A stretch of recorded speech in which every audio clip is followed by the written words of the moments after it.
বিভিন্ন উদ্যোগ যে সরকারের পক্ষ থেকে হচ্ছে বর্তমানে এবং পূর্বে, সব ক্ষেত্রে বেসরকারি উন্নয়ন প্রতিষ্ঠানে বড় ভূমিকা থাকলেও তাদের প্রতিনিধিত্ব থাকে না। দুর্নীতি, প্রাতিষ্ঠানিক অদক্ষতা এবং আওয়ামী লীগ সরকারের জোর করে চাপিয়ে দেয়া নীতির ফলে বিগত সরকারের আমলে স্বাধীনভাবে কাজ করতে পারেনি দেশি বিদেশি এনজিওগুলো। অর্থ ছাড়েও দেয়া হয়েছে নানা ধরনের প্রতিবন্ধকতা। শ্বেতপত্র কমিটির তৃতীয় বৈঠক শেষে সাংবাদিকদের এসব কথা বলেন ডক্টর দেবপ্রিয় ভট্টাচার্য।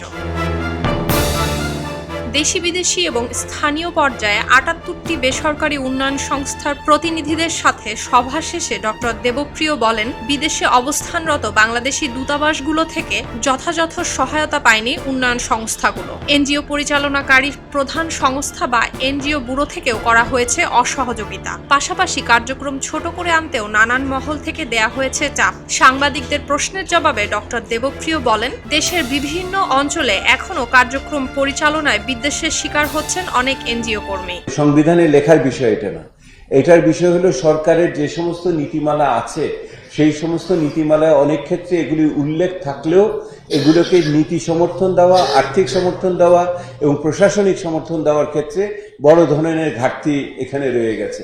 এটা খুব ঘোষণা দিয়ে করার বিষয় না। এই মুহূর্তে টাকা প্রেরণ করার ক্ষেত্রে যেই আপনার ডিজিটাল পদ্ধতি আছে সেখানে যে দুর্নীতি আছে সেগুলির আলোচনা এসছে, শিক্ষা, স্বাস্থ্য সেবা দেওয়ার ক্ষেত্রে, ভাতা ভর্তুকি বিতরণের ক্ষেত্রে ইত্যাদির বিষয়গুলো এসছে।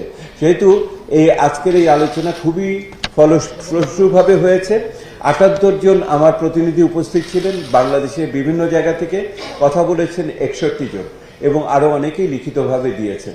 তো এইটা একটা বড় বিষয় হিসেবে আগামী দিনে আমাদের শ্বেতপত্রের ভিতরে স্থান পাবে। বিভিন্ন উদ্যোগ যে সরকারের পক্ষ থেকে হচ্ছে বর্তমানে এবং পূর্বে, সব ক্ষেত্রে বেসরকারি উন্নয়ন প্রতিষ্ঠানে বড় ভূমিকা থাকলেও তাদের প্রতিনিধিত্ব থাকে না। সেটা স্থানীয়ভাবেও হয় না, এখনভাবে জাতীয় বিভিন্ন উদ্যোগের ক্ষেত্রেও তারা সেই প্রতিনিধিত্ব যথাযথভাবে দেখতে পাচ্ছেন না বলে মনে করেন। সেহেতু বাংলাদেশে এই মুহূর্তে ক্রমবর্ধমান বৈষম্য, প্রান্তিকীকরণ এবং অসুবিধাগ্রস্ত মানুষের পরিস্থিতি যেহেতু আরো দুর্বিষহ হচ্ছে বলে ওনারা মনে করেন, মূল্যস্ফীতি এবং অন্যান্য কারণে, সেই সমস্ত জায়গাতে বেসরকারি উন্নয়ন প্রতিষ্ঠানগুলোর ভূমিকাকে আরো জোরদার করার জন্য সরকারি সমর্থনের কথা ওনার এবং নীতি সমন্বয়ের কথা ওনারা বলেছেন। এলো মুক্ত চিন্তার স্বাধীন দৈনিক খবরের কাগজ। এখন খবর হবে নিখাত, নির্ভীক, নিরপেক্ষ।